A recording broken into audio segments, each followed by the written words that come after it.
So this is our Boo robot that we fashioned out of an old Roomba.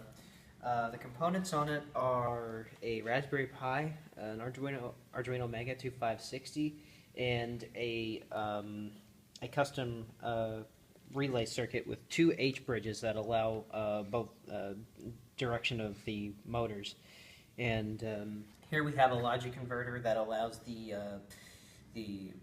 Arduino and the Raspberry Pi to communicate with each other, and here is the webcam that's connected to the Raspberry Pi that will allow it to see people's faces. And this is our Boo model.